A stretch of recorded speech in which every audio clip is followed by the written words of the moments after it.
Afternoon and a very warm welcome to the Grassroots Weekend, the show. As you can see, I'm Mal Lee, your host for today and this evening and every other evening, unless we've got our young commentators on the Friday evening. So there you go, what a catch up on the show. Welcome to our listeners on SoundCloud, Mixcloud, and welcome to our viewers on DXTL TV from the touchlines. Hope everyone's keeping fine out there. Hope you've had a fantastic weekend, and I know it's been a busy, hectic weekend for myself, and I'm back in work this week. Got a massive 3 days with courses, work, meetings, wow. And I'm still managing to try and get this DXTL tournament together. And you know what? Today I was inundated. People are aware of the tournament, wanting to go in it, know it's going to be a tough tournament, know it's going to be a cracking tournament. But under 7s, 8s, 9s and 10s, it was funny because I was putting the application forms out by invitation only to teams today, and I noticed, well I didn't, Connor did from the North Liverpool JFL yesterday, of a typo error. Apologies, I was about to send the PDFs out to our teams in Preston and all over. I'm sorry you have to wait a little bit longer, maybe Tuesday evening I'll be able to get them sent out on PDF, and I'll put a message out there. Apologies, I didn't want to do a typo edit, and when I see you personally I'll tell you what the typo edit is. It just didn't look right. I couldn't do it, and the person who's come with the application form today, the very first one, I just passed to have a look. He's filled it in and I've just said look, and he went no that's alright, I know what it is. Anyway, there you go. But I'll give all the formats out as well as soon as they're done. They'll be done this week sometime as well, so you'll know the format as how it's going to be played. But what a lot of interest, especially with referees as well from all over. We'll have that full, not a problem. And as I say, our sponsorships, if you're interested in sponsoring the league, please get in touch with myself now at don'ttexttheline.com. Under 7s, under 8s, under 9s, under 10s. And it's going to be, how do we say, it's teams will be, I don't like these levels, high levels, low levels, whichever it is, you know. Teams who are coming from outside the area will definitely have something about them. So it's going to be as a decent team. It's going to be, we don't want teams who are just starting up, basically. That's what we don't want, you know, and teams who we think, you know, they come in there, thank you very much, they've got great parents. And I'm not saying you, anyone on a higher, see, I'm nearly saying the levels, it's because it's drummed into you. No levels, no high performance. Let's just say they have something about them, these teams, and I'm sure they'll be coming over to challenge the likes of Merseyside teams from over the water.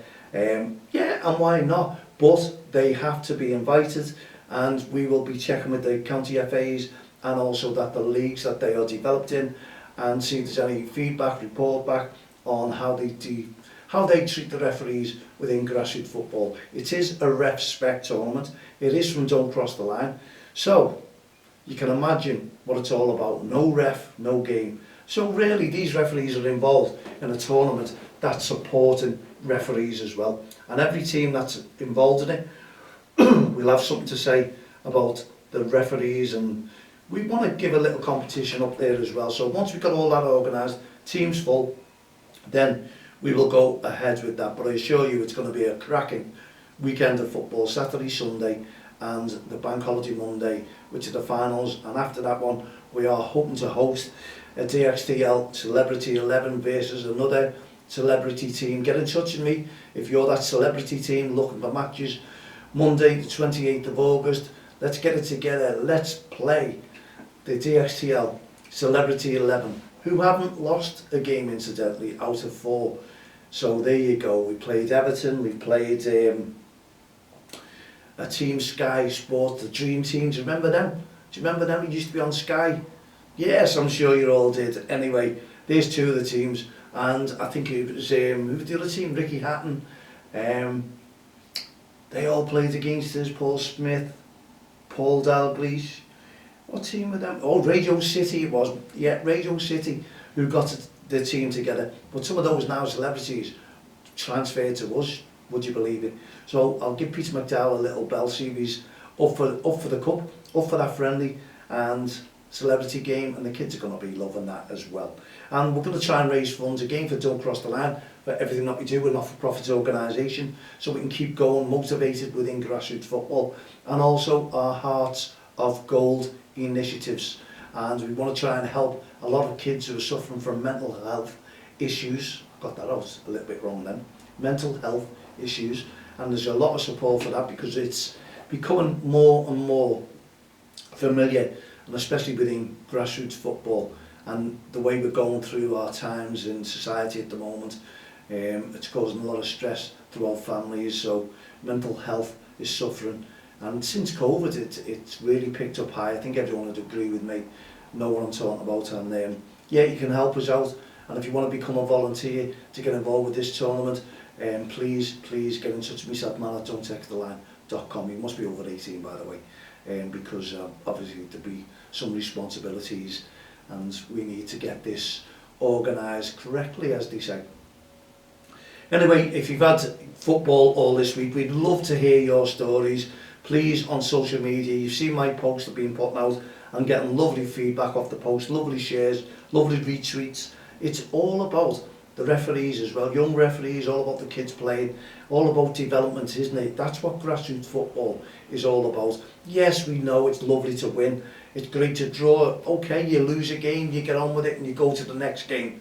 And there's always a chance of winning there. So it comes in roundabouts, doesn't it? Everyone will have a chance of winning games. It's not nice to get beat up. Watched a lot of kids there today who were really upset at losing games, and obviously they were cup games. I wish we could take that away. I wish we could stop that, but kids do get upset, and unfortunately we don't expect them to cry. And do you know, half an hour later, maybe an hour later, the kids are fantastic. It's settled down on them, they've realised, and then they know there's another game next week. If we can help in any way when those kids are upset a little bit, we try and console them, we try and make a difference, and we try and improve these kids. Honestly, we really do.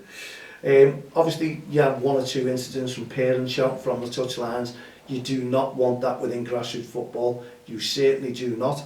We do need to make sure that parents are encouraging the children on the field of play and off the field of play, and they shouldn't be shouting anything toward any referee, any opponent whatsoever. It's not right. Kids are kids, tackles will go in, accidents will happen. We just have to get on with it and leave that to the coaches. Let them do their job. Anything serious, then obviously the parents can come on, but please refrain from pitch encroachment, going onto the pitch to see if your child's all right. You will be called on if there was anything serious, so please leave it in the hands of the coaches. They're being there, the first aiders, even the referees.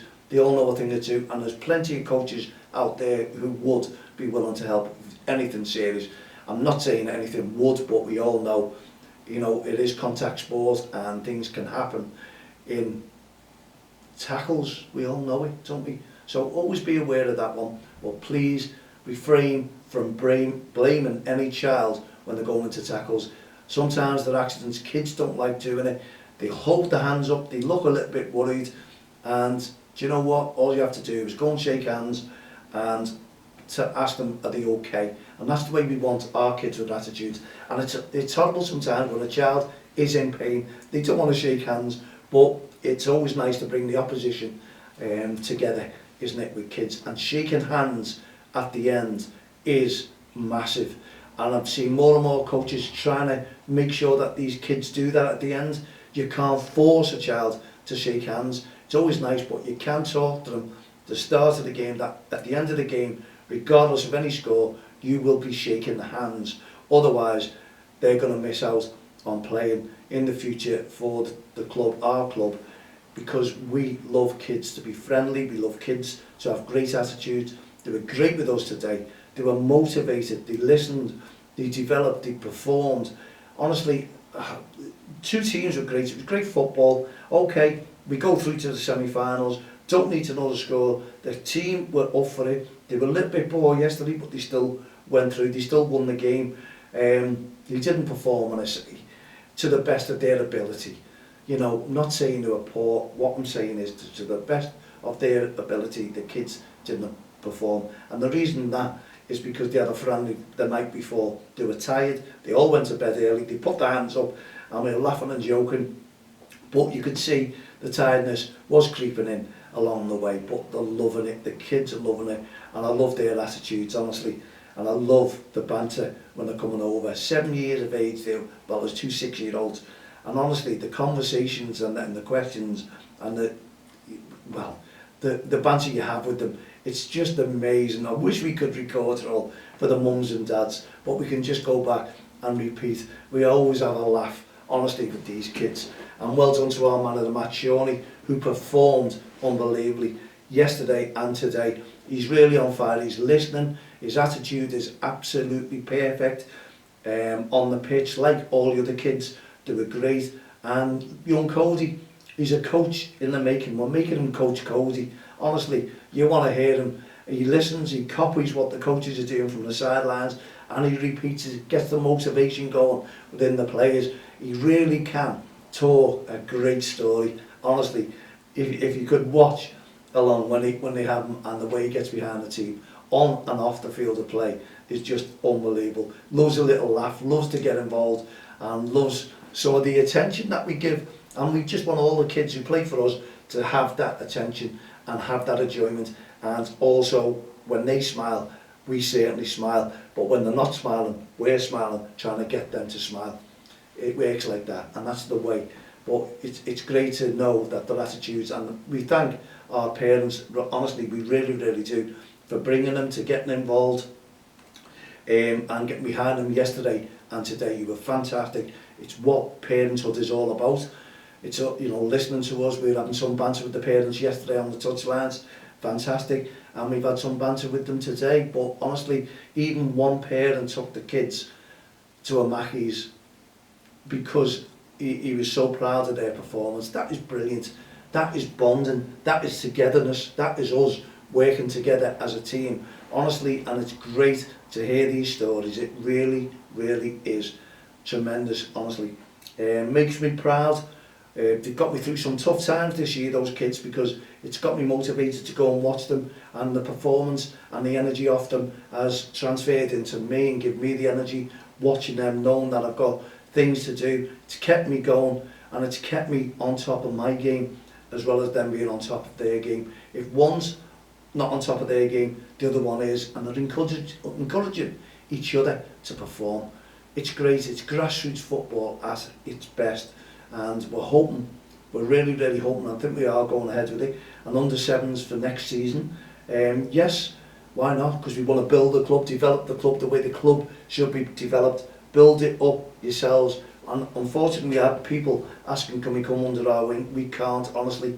We want to develop the club from our own teams, our own players. You start taking clubs under our affiliation now. Why, in the first place, can those clubs not go under their own affiliation? I do agree, it is hard work. They like someone else to do all the work, I know that. And it's okay putting 6 teams with you and letting the club administrators like myself, like Col Fulton, do all the work. We can't do that. We'd rather do it when we build teams up. It's over the years, and we'll always bring in coaches, good coaches as well, to develop your children, and that's the way we want to develop. Don't cross the line. And we want to develop and put out, promote REFspect on and off the field of play. We want the kids to understand what refereeing is all about. And you've seen our young commentators. 2 of those young commentators want to do a referee's course because they've been on the shows that much with me.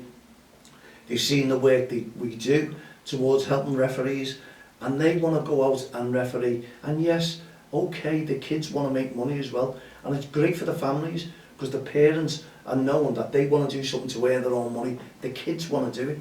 They want to save, they want to look after their own families, brothers and sisters, and I know referees who have done that. I really do, honestly, and they've had the money in the pocket and they go and blow it all on clothes and on their family. You know, not on me, who's helped them all. Why not? What's going on here? Anyway, it's great to see, and it's great that kids still want to be referees, and some of them will get tough times from the sidelines, but we don't want that. We want those sidelines to put down their referee attitudes and leave it to the official referee on the field of play. They may be kids, but they've gone out there, they've done their course, they've qualified, whereas we haven't. So we don't want sideline referees or coaches within grassroots football. We just want everyone to develop and enjoy the weekends of football, especially the kids. Come on, and the young referees who are still at school as well. No more safeguarding incidents, please. We don't know what's happened. I was talking to Paul Curtin, as I mentioned the other day, from Grassroots Football UK, and we've agreed, there's something wrong at the moment this year. We don't know what it is about parents, why they're turning around and turning nasty in some incidents throughout grassroots football. It's parents that you wouldn't expect to do this. So if you're irate, please, we ask you, stay away from the game and let a responsible adult bring that child to the game. Honestly, it's unfair that the children have to leave a team through the parents who don't agree with coaching tactics, don't agree with refereeing decisions. It doesn't make sense when the kids are developing themselves and these are 6, 7 years of age. No, it's not on. We just need everyone to be a responsible adult and realise DBS checks are all there, safeguarding checks are all there for a reason. Honestly, they are. And that is a duty of care that managers and coaches have to look after your children and other children, as well as good welfare to the parents themselves who are part of the club. We want a bond together. That's what we all do at DXTL. That's what the majority of clubs we're trying to do as well. They want to achieve good things for your children. Remember, it's about your children, not about winning things for your child. Attitudes, everything about the children having great attitudes when they go out within the community, when they go into school. School are doing it as well, trying to show respect. We want that. If we all sing up the same song sheet, your kids will be better for our future. Yes, our future and their future. And look at your Premier League clubs as well. They want good attitudes from the children as well, and it could lead into there. So imagine all the supporters, if we all work at it together in the Premier League. Imagine them all really getting behind the team, making sport fair play, not just in grassroots football levels, but also the higher level itself, and that's professional level. We can all work together, we can all make a difference, and if there's any ex-footballers, footballers who are all watching this, please get in touch with us and support the work that we do, the voluntary work. We're a community interest company, which is the next best thing to a charity. Please get involved with us and help us to promote good behaviour on and off the field of play. Because sport, especially football, is the biggest sport in the world. Look at it all. Week in, week out. At Jeffrey Humble there must be well over 5,000 people, including the players, coming and going. Honestly, you can see it. That is why the majority of the time, and I apologise to other leagues, I'm definitely going to try and get to come and make a visit and talk to you through our 20th anniversary year. But that's why we're there, because there's that many people that you face and talk to, and the kids as well. You try and bring them out and the best in themselves, make them smile, and we want to offer them, with our young commentators, a chance to come into the studio and have their say, give the kids a voice. It's what it's all about. And if you're interested in that as well, please get in touch with myself, man@don'ttexttheline.com. But for the celebrity game, we'll keep you informed. We'll give you the format of all the teams as well. There's only 8 within a division, 8s, 7s, 8s, 9s and 10s, 8 teams per team, and it is a mixed league. It's not a girls' league that we're putting on there, it's a mixed league that we're doing, 7, 8s, 9s and 10s. But all teams will not be able to make a team up for a cup. They have to be affiliated going into next season's team. So if they're under 7s now, they'll be under 8s in our tournament going into there. So we want to see the affiliation number, and those kids will have to be playing for that team. You can't just register them for this tournament. Won't happen and then go back to another team. It's the teams, and obviously DXTL, they're going to be hosting under 7s. They're going to be part of it. It's the Don't Cross the Line REFspect 20th anniversary tournament. We're looking forward to a cracker, and they'll be represented there, and we'll see how our kids are in under 7s as well when we get them together. We have to keep a place for them to see, because DXTL are the hosts of the tournament, and we want them to perform and meet other children as well, and bring them into the work that we do throughout our campaign, Don't Cross the Line campaign and REFspect campaign, and no ref, no game, believe it or not. Anyway, the PGMOL will be wearing our t-shirts in April. I hope to have the confirmation this week. We hope to have our t-shirts, new t-shirts, this week as well. Well, not ordered to us, but ordered already on the press to go. But we'll keep you informed on everything that we do within grassroots football, week in, week out. In the meantime, thank you very much indeed for getting in touch with us. Thanks to all the committees as well, who've been brilliant throughout the weekend, putting the games together, finding the referees, and you referees as well. Thank you to everyone involved in grassroots football, and especially all the staff at Jeffrey Humble Hub. Phil and the team, brilliant once again. And welcome back, Jay, who's back for a second stint in the cafe. Well done indeed. Okay, we'll see you on Friday evening when we'll have our young commentators. In the meantime, have a great evening, put your feet up, relax. From myself, Mal Lee, and all the team at the Grassroots Show, Don't Cross the Line and REFspect programme. We'll see you on Friday evening at 7 p.m. Good night, God bless.